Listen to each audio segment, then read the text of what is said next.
Lavinia Costantino and her beautiful show.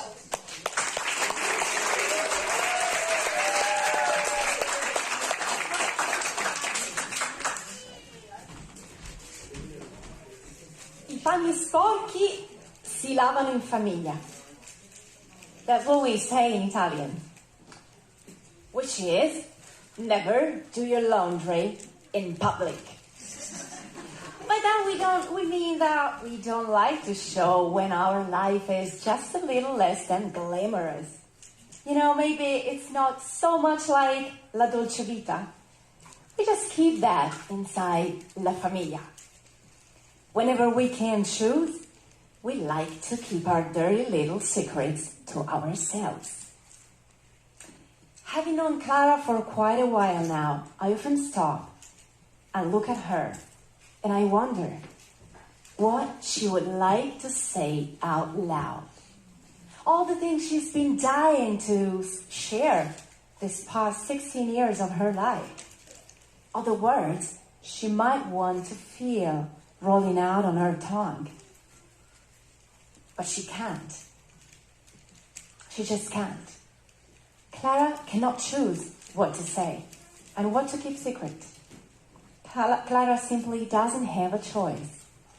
Because when she was in her mom's womb, she had a stroke that caused a severe damage in her brain's areas that control speech.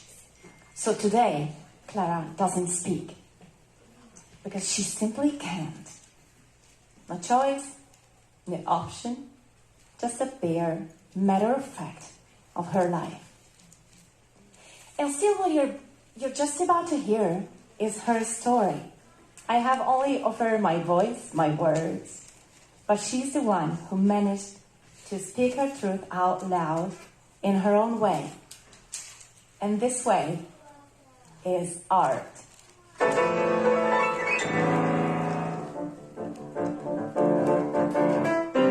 Clara is 16. She's blonde and blue-eyed. She came here to Huntington Beach 2 years ago, all the way from Italy with her family. Florence is where her Brazilian mom, Bettina, who had a dream about Italy, met Carlo, Clara's father. When Clara was 6, a baby boy, David, also arrived. David's now 10 and he loves fishing. I once caught a fish this big, and Clara, she was so proud of me. Clara is not into fishing a lot, but she's into eating, like a lot. She's incredibly greedy and she will always give you her best puppy eye look, so she makes sure she can get away with some extra food. Clara, please stop it, Bettina says the whole time. If you keep doing so, people will start thinking that I'm starving my own daughter. And actually, there are some reasons behind Bettina saying so. Because one day, the Woods get a phone call. It's Clara's school principal. We are really sorry, Mr. and Mrs. Woods, but we have to inform you that Clara has made a mess with her friends at recess time. Back then, in fact, Clara used to ask Carlo to make a veggie snack for her, with some apples and raspberries and bananas. Oh, ladies and gentlemen, this is my girl begging for veggies at age 7. Little did Carlo know about what Clara used to do with those veggies. So she used to go to school, and nobody knows how, but she managed to make trades and deals with her school friends. Like, 3 baby carrots for 1 cookie. Half an apple for half a chocolate bar. And you know, Clara can't speak, so years gone by, nobody knows yet how she made it. But yes, she made it.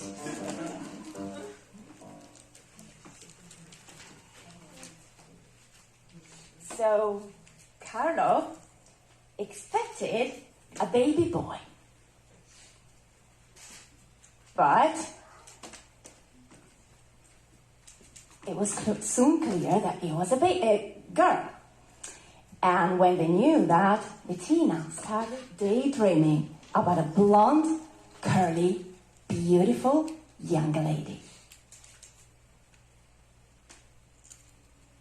And so Clara was since the first day that she came to life. Nina and Guilherme, Bettina's parents, came all the way from Brazil to meet her and to help with the newborn family. They used to go to work with Bettina and Clara, spending their time in this huge workshop where wheelchairs from all over the world got customized. Then one day, someone at work started noticing that Clara didn't crawl yet. And then another day, someone else noticed that Clara didn't speak yet. But as a mom, Bettina says, it was hard for me to notice. We came from Brazil, and we thought of ourselves as a third world country. The doctors in Europe will know, we thought. But deep down, we knew that something wasn't right. It's a Friday afternoon when Bettina picks up the phone call from the neurologist. She has seen the scans, and she's really pessimistic. There is no way to know how long Clara can survive. We don't even know if Clara will survive. And if she does, she won't be more than vegetative. Yes, you do have reasons for crying, Bettina, because your life is about to turn into a nightmare.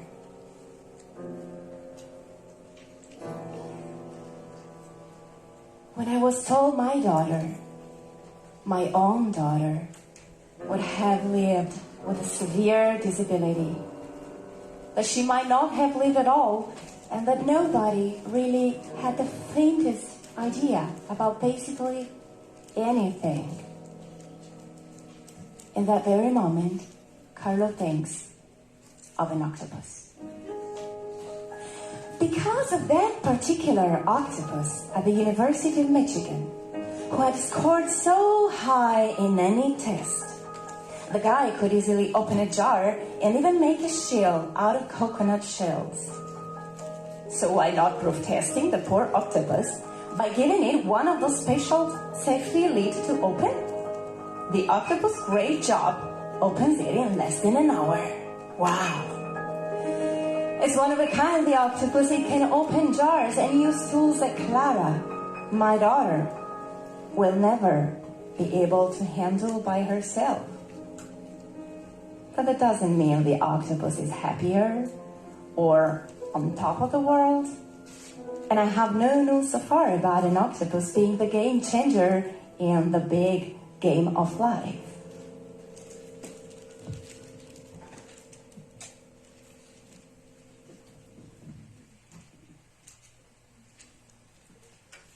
Walking didn't seem to be an option for Clara at the beginning. After the neurologist called it Friday, months go by, years even. It's time for Clara to attend nursery school. The first time I took her, I saw all the kids crying and kind of gluing to their parents without wanting to let go. Clara can't walk yet, so her teacher comes and takes her in her arms, and there she goes. Happy, curious, the only kid who's not desperate. I sat in front of a cappuccino for a solid hour, wondering why I was the only mom who wasn't worth shedding one single tear for. Months of nursery care go by and still Clara cannot walk.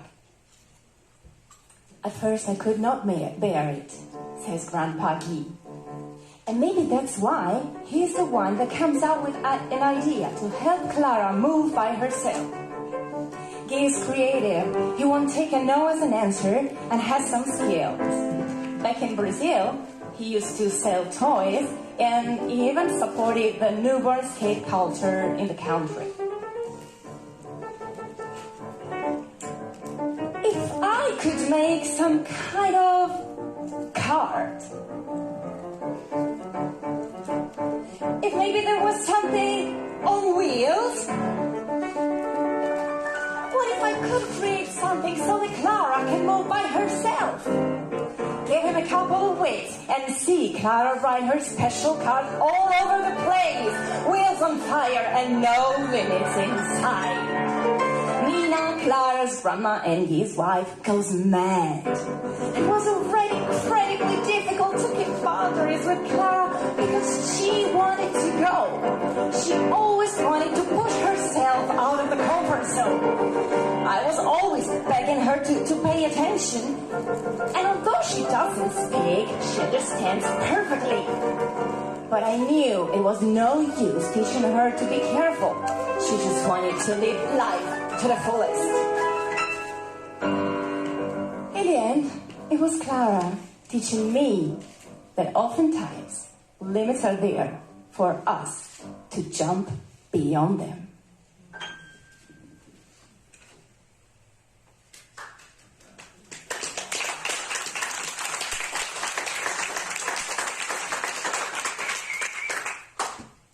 But one day, the Woods get another phone call. It's Clara's school principal. Again. So this time, it's Grandpa Guise dealing with it. He goes to school to fetch Clara, and he drives her to Bettina's working place.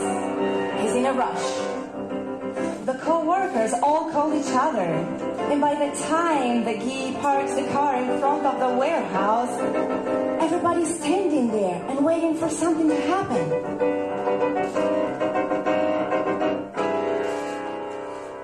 And when it did happen, we could not believe our eyes. Until the day we had looked upon Clara as a rosy-cheeked, blue-eyed, constantly smiling little girl that was always in someone's arms. We were so mad for everything that the Woods had to go through. It was heart-wrenching. But the day, with no previous evidence of what was about to happen, in the parking lot on a gray winter day, Clara stands on her own legs. And she starts walking by herself. We all cried. It was grand. It was intense. It was miraculous. When Guy bends over Clara and whispers to her ear, "Clara, how did you do that?" She doesn't answer, of course, but she just looks up at the sky and points her finger up like this. And this painting is called Me and My Friend Jesus.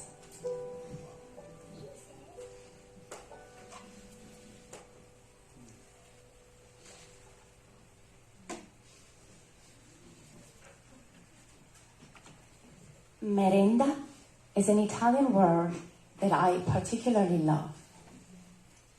Basically, a snack. It happens in the afternoon and immediately drags you back to being 7 years old and having hot chocolate at 4 p.m. on cold days or ice cream during summer. Sharing a merenda means sneaking out of the adult world and indulging in some lighthearted time off with friends. Clara, Bettina, and I immediately clicked during our first merenda together. It was my first time with them, which I only knew from the press. And before pushing the door of the cafeteria, I had no clues whatsoever about how communication with Clara worked. But she made it simple and crystal clear. After a few minutes, I learned my first word in her own language. home. She was inviting me over in Florence for another merenda.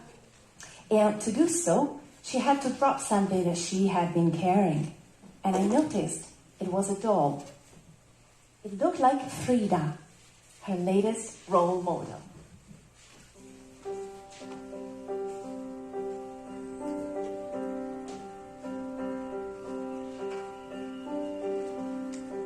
Debo haber tenido 6 años, cuando viví intensamente la amistad imaginaria con una niña de mi misma edad, más o menos. En la vidriera de que entonces era mi cuarto y quedaba en la calle de Allende, sobre uno de los primeros cristales de la ventana, yo echaba abajo y con un dedo dibujaba una puerta. Y por esa puerta salía en la imaginación y con gran alegría y urgencia atravesaba todo el llano que se miraba hasta llegar a una lechería que se llamaba Pinzón. Y por la O de Pinzón yo entraba y bajaba intempestivamente al interior de la tierra, donde mi amiga imaginaria me esperaba siempre.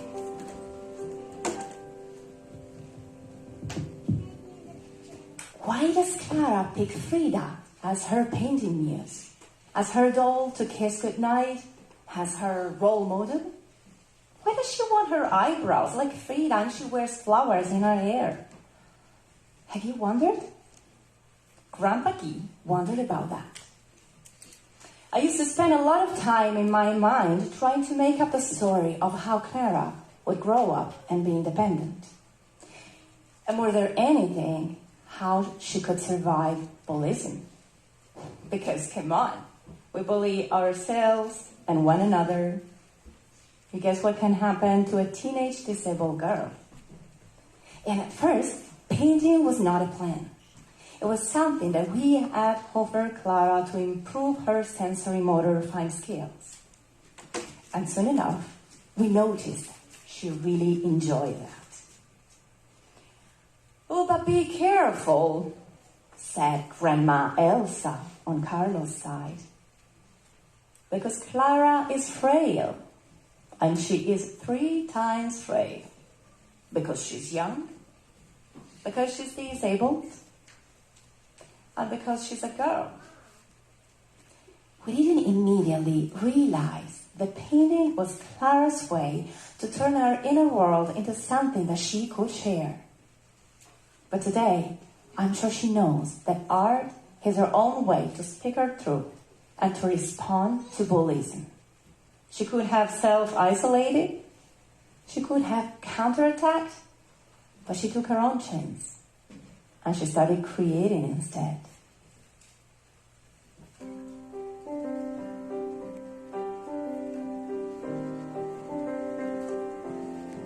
Yo solía pensar que era la persona más extraña en el mundo.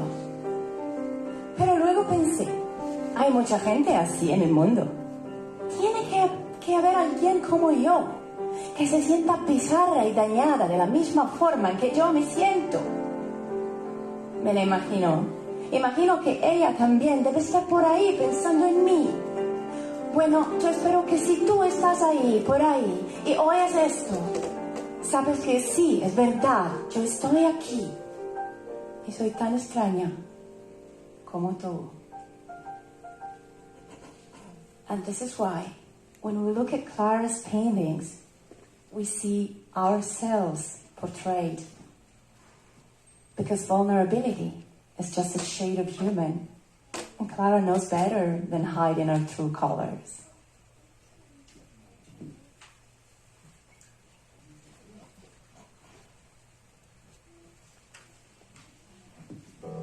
Yet some days, anger bursts like a volcano. And this is why even now at age 16, when morning comes and Clara wakes up sad, she still gets ready to go out and face the world. Not because she's unafraid, but because she knows she can rely on something special. Something that was there for her, always have, always will. Clara feels confident on those days because she knows that she has something by her side. her tissues. A sad girl's best friend, be the girl disabled or not. Because Clara is not afraid of crying. Actually, she cries a lot, Bettina points out.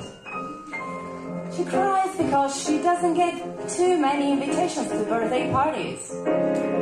She cries because everything in her life costs her twice as much.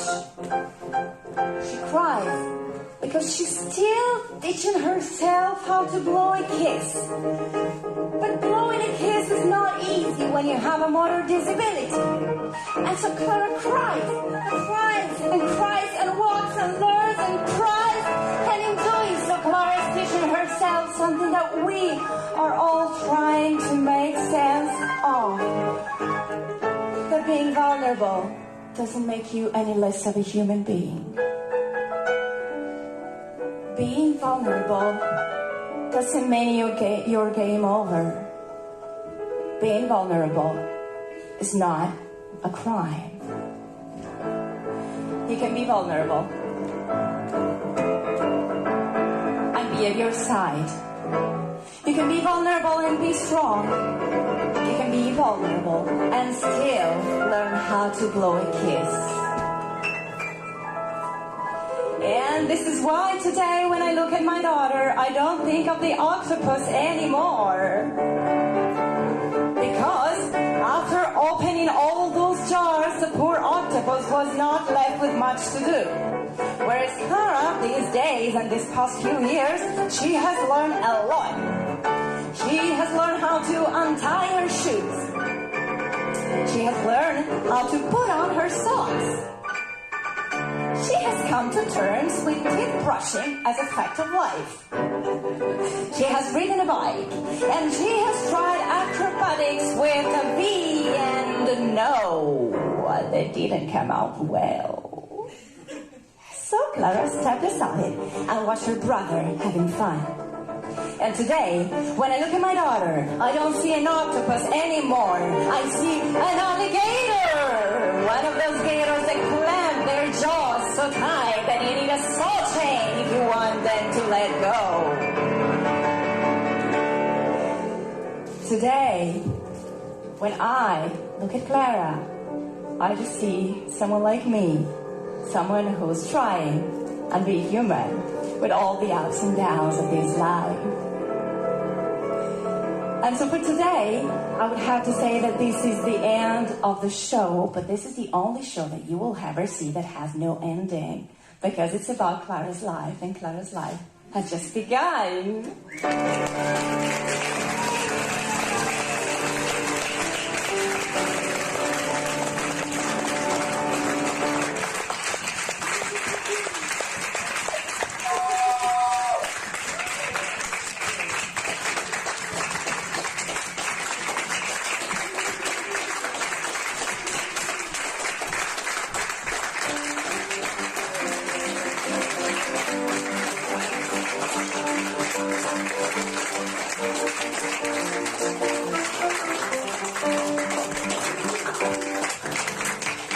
So, ladies and gentlemen, this is Clara Woods.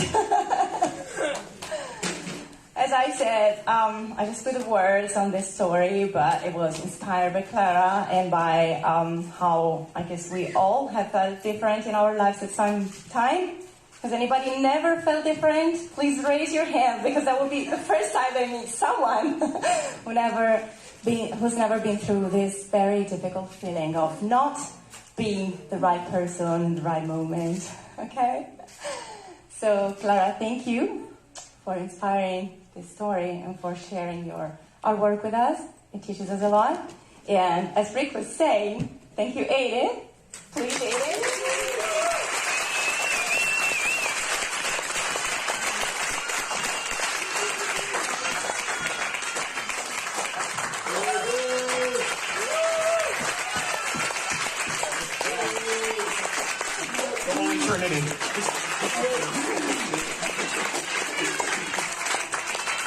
I just wanted to say once again that Aiden was totally unexpected until 2 days ago. Yeah, 2 days ago. I just heard him improvise at the piano, and it was, it was a no-brainer that he had to be in the show, and I'm so grateful to you, Aiden, for having part of this. Of course. It totally made a difference. And this is another great teaching that I got, so that we can, welcome the unexpected, because sometimes the unexpected is super good. So thank